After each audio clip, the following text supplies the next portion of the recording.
This channel does not promote any violent, harmful, or illegal activities. All content provided by this channel is meant for an educational purpose only. Humayun কবিরের প্রস্তাবিত বাবরি মসজিদের জন্য টাকার পাহাড়, জমা পড়া টাকা গুনতে আনা হয় মেশিন। মসজিদের জন্য দানের টাকা ভর্তি 11টি ট্রাঙ্কে জমা পড়ে, আর সেই টাকা গতকাল গোনা হয়। মুর্শিদাবাদের রেজিনগরে তৃণমূলের সাসপেন্ডেড বিধায়ক হুমায়ুন কবিরের তত্ত্বাবধানে বাবরি মসজিদের ভিত্তিপ্রস্তর স্থাপনের পর কত টাকা জমা পড়লো ফেসবুক লাইভে সেটাই দেখান ভরতপুরের বিধায়ক। শুধু কিউআর কোড স্ক্যান করেই জমা পড়েছে 93 লক্ষ টাকা, দাবি হুমায়ুন কবিরের।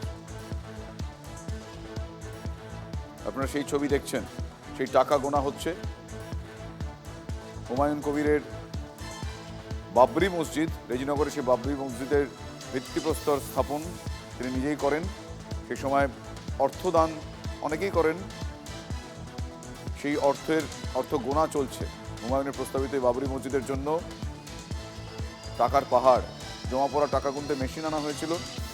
মসজিদের জন্য দানের টাকা 11টি ট্রাঙ্কে জমা পড়ে, সেই টাকা গতকাল গোনা হয়। সেই সময়কার ছবি আপনারা দেখছেন।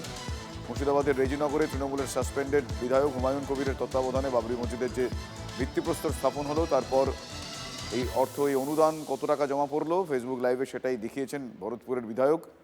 তিনি বলেছেন শুধু কিউআর কোড স্ক্যান করে, মানে অনলাইনে জমা পড়েছে 93 লক্ষ টাকা, বাকি নগদ। সেই নগদ টাকা গোনার পর্ব, সেই সময়কার ছবি আপনাদের আরও একবার দেখাচ্ছি। টাকা গুনতে মেশিনও আনা হয়েছিল।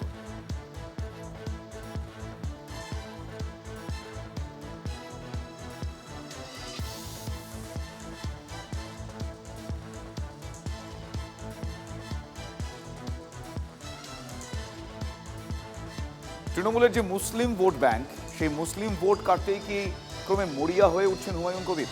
এবার আসাদুদ্দিন ওয়াইসির মিমের সঙ্গে জোট বেঁধে লড়াইয়ের ডাক দিয়েছেন হুমায়ুন কবির। মিম আর হুমায়ুনের নতুন দলের গাঁটছড়া কি সংখ্যালঘু এলাকায় তৃণমূলকে বেগ দিতে পারে, এ প্রশ্ন উঠছে। তাৎপর্যপূর্ণভাবে হুমায়ুন কবির তিনি বলছেন যে সিপিএম এর সঙ্গেও নাকি তার কথা হয়েছে, যদিও হুমায়ুনকে খুব একটা গুরুত্ব দিচ্ছে না সিপিএম।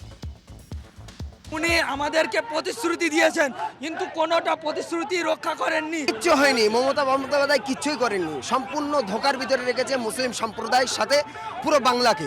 ওয়াকফ নিয়ে ওয়াকফ মেনে নিয়েছে, সবই মেনে নিয়েছে, মুসলিমদেরকে বোকা বানিয়েছে, আমাদের সাথে ধোকা দিয়েছেন। মমতা সরকারের বিরুদ্ধে খোলাখুলি অসন্তোষ মুসলিম যুবকদের। বিধানসভা ভোটে এই অসন্তোষকে কাজে লাগাতে মরিয়া সাসপেন্ডেড তৃণমূল বিধায়ক হুমায়ুন কবির। সবে মিলে করি কাজ, এই নীতিতে এগোনোর ছক হুমায়ুনের। আমার নতুন দল তো রেডি আছে, 22 তারিখে ওপেন করব এবং ওয়াইসি সাহেবের সঙ্গে জোট করব। আসাউদ্দিন ওয়াইসির মজলিসে ইত্তেহাদুল মুসলিমিন, সংক্ষেপে মিম, যে মিমকে নিয়ে মমতা বন্দ্যোপাধ্যায়ের বিশ্লেষণ ছিল এরকম: এখানে বিজেপি, সিপিএম, কংগ্রেস আর একটা নতুন মুসলিমদের পার্টি হয়েছে। যেমন ওখানে মিম করে বেড়াচ্ছিল হায়দ্রাবাদে। এদের কাজ হচ্ছে বিজেপির থেকে টাকা নিয়ে সংখ্যালঘু ভোটকে ভাগ করে দেওয়া, যাতে তৃণমূল জিততে না পারে। তবে কি তৃণমূলের সংখ্যালঘু ভোট ভাগ করতেই কোমর বেঁধে নেমেছেন হুমায়ুন? বিহার বিধানসভা নির্বাচনে 5 আসন পেয়েছে মিম। মালদা মুর্শিদাবাদে চুপিসাড়ে সংগঠন বাড়াচ্ছে মিম। তৃণমূল ছেড়ে মিমে নিয়মিত যোগদান চলছে। ওয়াইসি সাহেবের সঙ্গে জোট করব। যদি উনি চান তবে আমরা সবসময় প্রস্তুত রয়েছি। হায়দ্রাবাদ থেকে বার্তা আছে যে তাকে সাথে নিয়ে বা তাকে দলে নিয়ে চলতে হবে, তাই আমরা সবসময় ওনার জন্য দরজা খোলা রয়েছে আমাদের। হুমায়ুনের মিম সখ্য নিয়ে আক্রমণে সব দলই। বিহারে নির্বাচন করে বিজেপি পার্টির উপকার করে দিয়েছে, বিজেপি পার্টির হাত শক্ত করে দিয়েছে, ধর্মনিরপেক্ষ শক্তিকে দুর্বল করে দিয়েছে। এটা আসাউদ্দিন ওয়াইসি করে, তাকে তাই ভোট কাটুয়া বলা হয়। ভারতবর্ষে তার পরিচয় ভোট কাটুয়া, এবং তার পাশাপাশি বলা হয় বিজেপি ফান্ডেড ভোট কাটুয়া। ভোট কাটার জন্য, বিজেপি বিরোধী ভোট ভাগ করার জন্য কিছু মুখোশধারী সংগঠনকে বিজেপি বিরোধী সাজিয়ে বাজারে ছেড়ে রাখাটাও বিজেপির একটা খেলা। শুধু মিম নয়, সিপিএম, কংগ্রেস, এমনকি আইএসএফ এর সঙ্গেও আসন সমঝোতা চান হুমায়ুন কবির। সিপিএমও রাজি, দাবি হুমায়ুনের।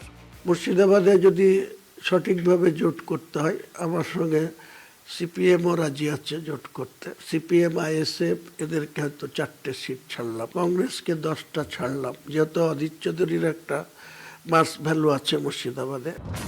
কংগ্রেস কি হুমায়ুনের সঙ্গে গাঁটছড়া বাঁধবে? আমার সর্বভারতীয় নেতৃত্ব আছে, প্রদেশ নেতৃত্ব আছে, তাদেরকে জিজ্ঞেস করবেন, আমি তো দায়িত্বে নেই এখন। সিপিএমও হুমায়ুনকে গুরুত্ব দিতে নারাজ। উনি আবার কাকে কি আহ্বান জানাচ্ছেন না জানাচ্ছেন, আমার মনে হয় সব কথাগুলো গুরুত্ব দেওয়া উচিত না। জবাবে তাচ্ছিল্য হুমায়ুনের। সেক্ষেত্রে কংগ্রেস 0 আছে, আবার 0 থাকবে মুর্শিদাবাদ জেলায়। ভোটের ময়দানে অঙ্ক কষেই নামছেন হুমায়ুন। 3 মাসে 14 কোটি টাকা খরচে হেলিকপ্টার ভাড়া পর্যন্ত করে ফেলেছেন। 3 মাসের জন্য হেলিকপ্টার এগ্রিমেন্ট করে নিয়েছি। এদেরকে আমি বোঝাবো যে কতটা তোমাদের দম আছে। হেলিকপ্টার তো উড়বে, হুমায়ুনের উড়ানের কি হবে? কৌশিক ঘোষের রিপোর্ট, TV9 বাংলা।